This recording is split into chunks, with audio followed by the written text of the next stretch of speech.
Hey there, guitar fanatics.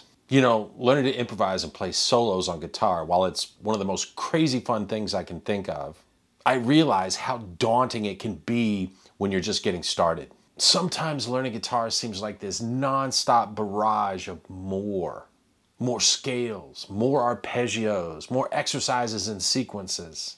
And sometimes you feel like you're caught on a hamster wheel. You're running, trying to learn more stuff. But when you go to play a solo, it's like, shit, I've learned all this stuff, but where do I start? Once I get started, where do I go from there? Why does my playing sound so mechanical, and why does all this stuff that I've been learning not just flow naturally? Now, I'm here to tell you that a lot of the problem is the way that we learn and practice things as guitarists. Sometimes it seems like learning a new scale or arpeggio becomes the end goal of our playing. It starts to become more important than going really deep into what we already know and making great music with that. We can get obsessed with the mechanics of playing a scale or arpeggio pattern perfectly, and it's really easy to shut down our creativity and just robotically play through those shapes.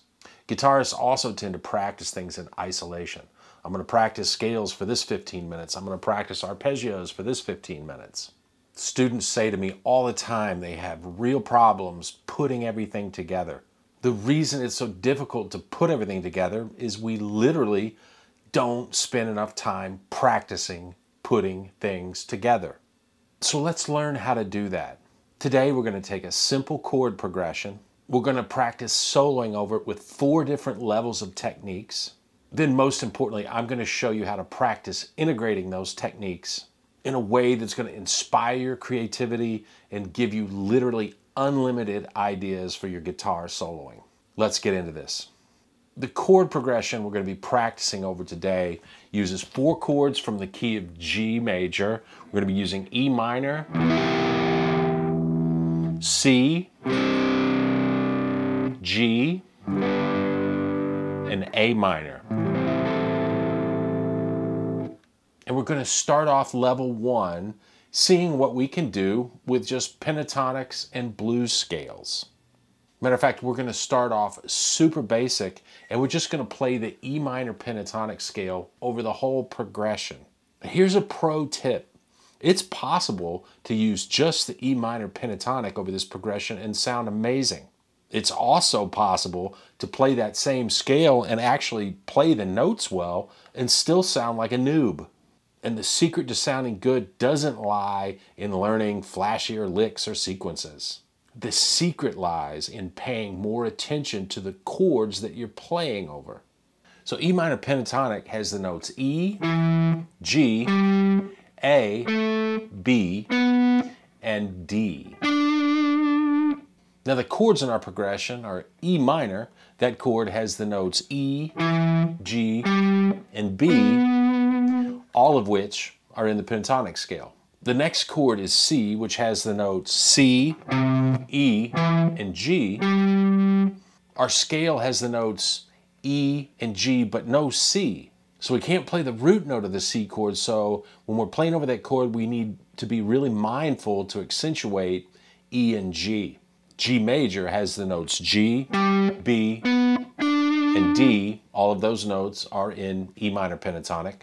Lastly, A minor has the notes A, E, and C. Once again, that C note is missing, and that's a really important note to A minor. It's the minor third, which is really the defining note of that chord. So once again, when we play over A minor with E minor pentatonic, we've got to be very careful to accentuate the A note and the E note. To an experienced player, what makes someone sound inexperienced when they use a pentatonic scale is not that they're playing a simple scale. It's just that they run up and down the scale and don't accentuate the right notes of the chords at the right time. Stopping occasionally on a chord tone or accentuating the chord tones in your licks is what makes your playing sound really connected to the music you're playing over. So for our basic level 1 soloing approach, we could use the entire scale pattern over the E minor chord.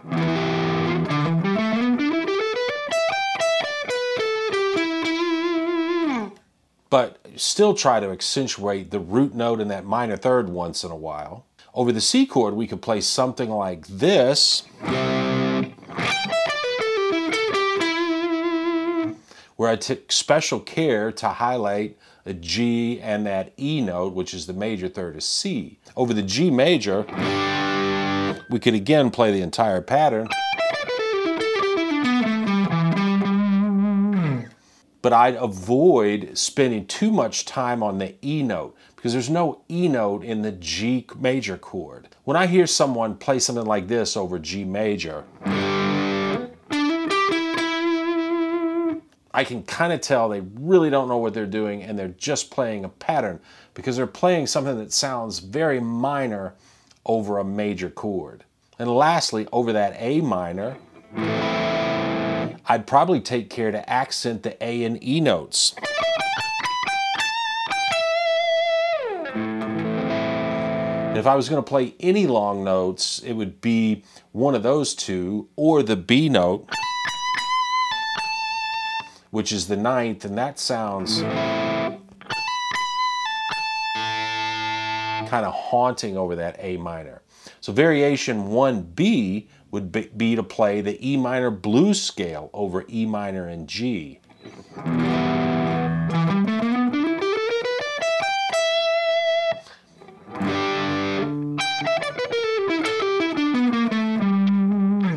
Then E minor pentatonic and E minor blues have the same notes as G major pentatonic and G major blues. And adding that B flat to the scale gives us a half step interval to play with, and it makes runs and patterns feel a little smoother. And otherwise, we're going to proceed exactly as we did before. Once again, I have to reiterate, I'm not mindlessly running through shapes. I'm thinking about the notes of the chords in the progression and targeting them with what I play. And lastly, we could play the pentatonic scale that fits each of our four chords. So E minor and G have the same notes, so do A minor and C pentatonic. So we're only talking about two different scales here, but just like I mentioned with E minor and G, don't linger on that E note too long when we're playing the G chord, and don't linger on the A note too long when we're playing over a C chord.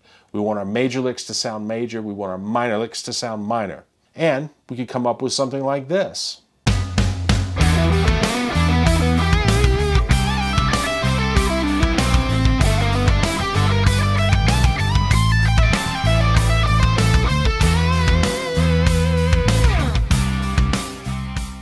So getting really good at using major minor pentatonics and major minor blues scales alone is something that will allow you to make so much music.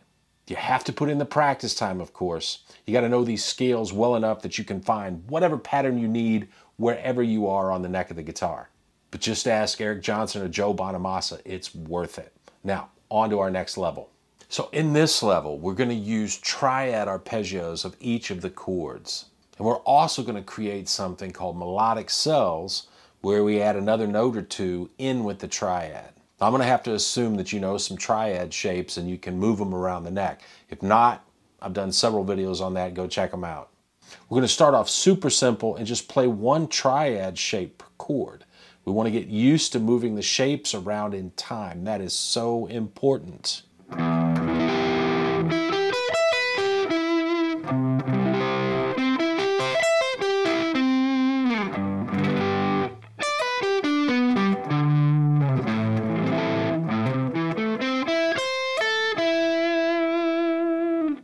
And next, and here's where we can start to get creative.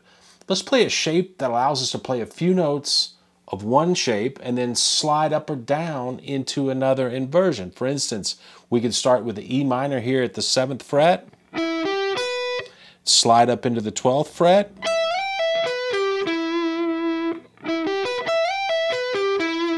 there's a C here at the 8th fret,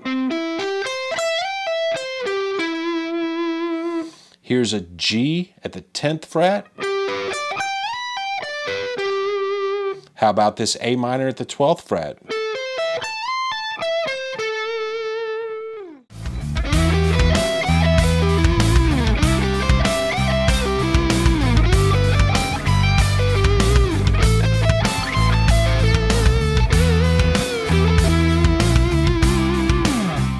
Now that sliding up into the next inversion, to me, it adds some feel and soul. It's a nice little bit of phrasing.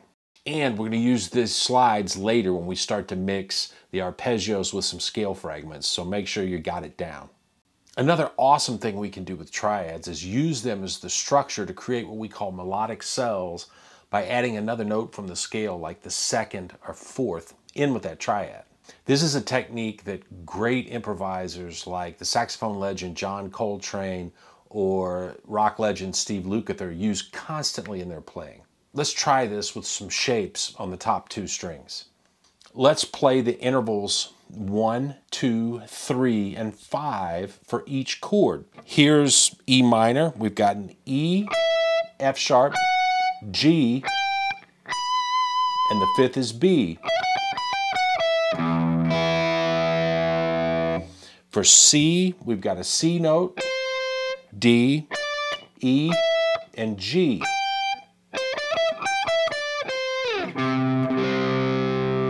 For G, we've got G, A, B, and a D note. And for A minor, we've got A, B, C, and E.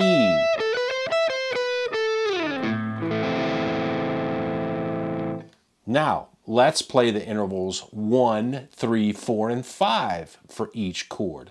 So for our E minor, that would give us E, G, A, and B. For C, that would give us C, E, F sharp, and G.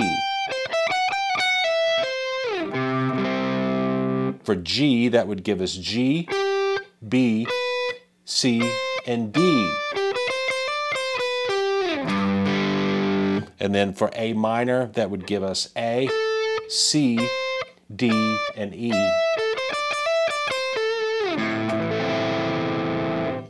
Very cool sound. Let's try something else with that 1, 2, 3, 5 cell. We're going to start it on the 5 and then play the 1, 2, 3. So for E minor, it would sound like this. We'd have B, E, F sharp, and G. For C, we would have G, C, D, and E. For G, we would have D, G, A, and B. And then for A minor, we would have E, A, B, and C. And these shapes, this makes it easy to add a little phrasing. Like we could do a little pedal point thing on the 5th, the root in the 2nd, and then bend up to the 3rd.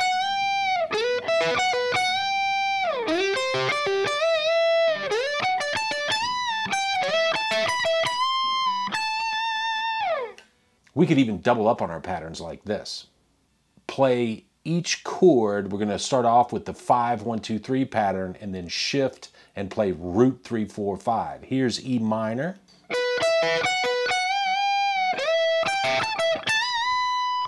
Here's C.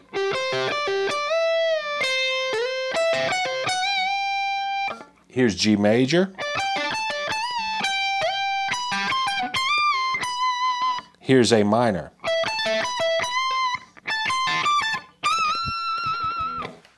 It sounds really nice when we add some vibrato, bends, and that pedal point. Now let's mix it up, and here's where it becomes crucial to let your creativity flow. Let's play 1, 2, 3, 5 on E minor.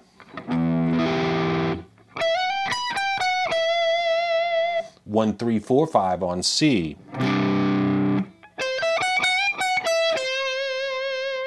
We're going to play 5, 1, 2, 3 on G with the pedal point and the bend.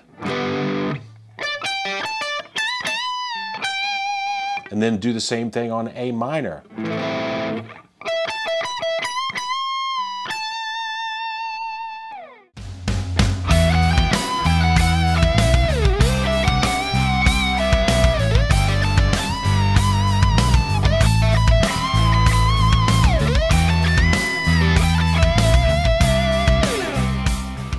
That sounds super dramatic. We're nailing the chord changes, and we're adding a little extra harmony with the 2nd or the 4th thrown in. Awesome. So now we've got some lick ideas and some structures to follow using triads, pentatonics, melodic cells, And we're aware of the chord tones and we're showing those full respect. Let's move to another level, and that's using 7th arpeggios. Now, 7th arpeggios is just a triad with the 7th interval thrown in. For minor 7th arpeggios, we're going to have the root, the minor 3rd, the 5th, and the flat 7th. So for E minor 7, we're going to have E, G, B, and D. For A minor 7, we've got A, C, E, and G. The formula for a major 7th arpeggio is going to be the root, the major 3rd, the 5th, and the major 7th. For C major 7, we're going to have C, E, G, and B. For G major 7, we're going to have G, B, D, and F sharp. This isn't a technique video, but let me show you a way to spice up major 7th arpeggios, and it's a shape that makes them really easy to play and it sort of flows super nice. Let's start with E minor 7. We're going to play the root, the 3rd, the 5th, and the 7th, but then we're going to jump to the 9th, and then back down to the 7th, and then the root. Then play up the arpeggio to the E in the next octave,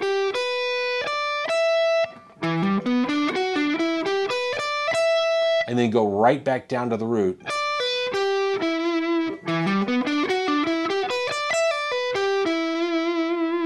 Here's a shape for each of our 4 chords. Now that was E minor 7th, and we should properly refer them as major and minor 9th arpeggios now. So here's E minor 9th again.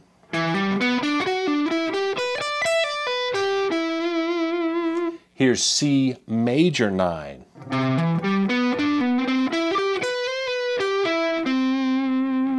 Here's G major 9.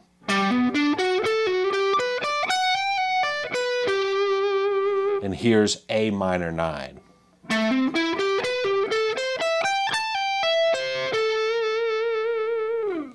I think these shapes sound great, and as I mentioned, they've got a beautiful flow to them. But remember, this video is about putting it all together, combining and applying the tools that we know. So check this out. Why don't we play our new minor 9th arpeggio over that E minor chord?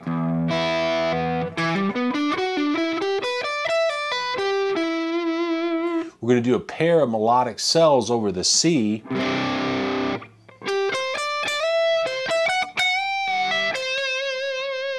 How about a descending blues scale run over the G chord?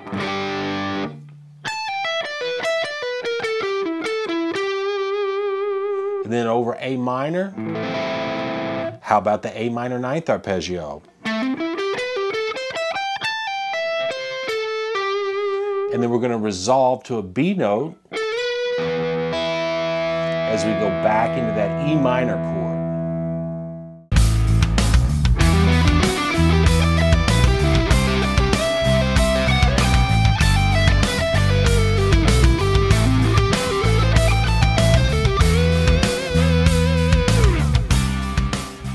So now we're really putting things together. We've got total awareness of the chord progression. We're mixing our different techniques and they're really starting to flow. And while we're having to think about it now, your audience wouldn't know that. To them, you sound like a wizard on the guitar. And remember, you always have to think about things a lot at the beginning of learning a skill. That's just a fact. It's through repetition and practice that these things will start to pop out randomly when you improvise. You just have to trust the process. So let's add one more level to the mix. How about the major scale? Or at least some fragments of the major scale.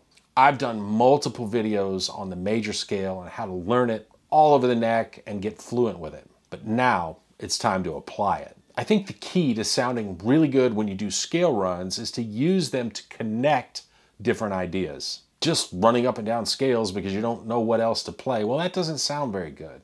For instance, we could start over our E minor chord with our 5-1-2-3 pattern, and then slide up into the B at the 19th fret and play the E minor scale down to the E at the 14th fret of the D string. And then what's right here at the 15th fret of the A string? What's a C note? We could play our C major ninth arpeggio. Hear how nicely that fits and flows together? Let's use a blues scale run over the G chord and finish up with a 5-1-2-3 melodic cell over the A minor.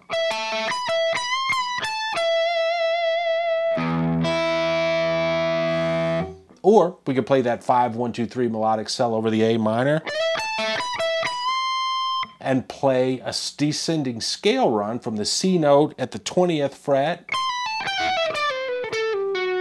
to the 14th fret of the D string, which is an E note.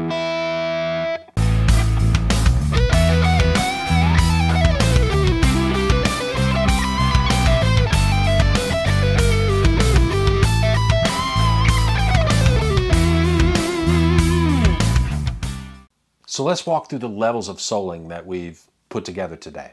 We started with a minor pentatonic over the entire progression, which we could make sound pretty good, but we moved away from mindlessly running through the scale pattern to target chord tones from each of the chords in the progression. We also incorporated the blues scale and graduated to changing the pentatonic scale to fit each chord of the progression. Remember, everything always comes back to the chords that we're playing over. So a big part of putting it all together is developing an awareness of the notes that make up chords. And then you make sure that you accentuate those notes in our licks and lines. We added another layer by playing triad arpeggios, and we started off just playing one arpeggio per chord.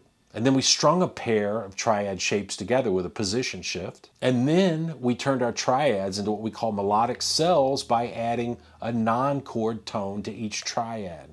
That technique alone opens up all kinds of possibilities. And we could probably make a career out of just integrating melodic cells, triads, and pentatonic scales. But we didn't stop there. We added another layer with 7th and 9th arpeggios. We came up with some cool shapes that really flow, and we integrated those in with our triad-based ideas and our pentatonic scales. Lastly, we added another level and we integrated major scale patterns in with all of our other ideas. And we did it in a way that's hopefully really tasteful, using them to connect other ideas rather than mindlessly running up and down the fretboard. Now, I realize that's a hell of a lot of information in one video. Remember, the easiest way to eat an elephant is one bite at a time, so take it at your own pace. Make sure you practice these patterns all over the fretboard and in all 12 keys. And if you take anything from this video, it should be, if you want to be able to put it all together, you have to practice putting it all together. Most of the time, we guitarists don't practice that way. Spend more time trying to combine, integrate, and apply ideas. Trust the process, and before you know it, these ideas will just be there when you go to improvise. I hope you'll give the video a like and subscribe to the channel. We're putting out more great guitar videos every week. As I always say, work hard, play hard, have lots of fun, never stop learning. See you next time.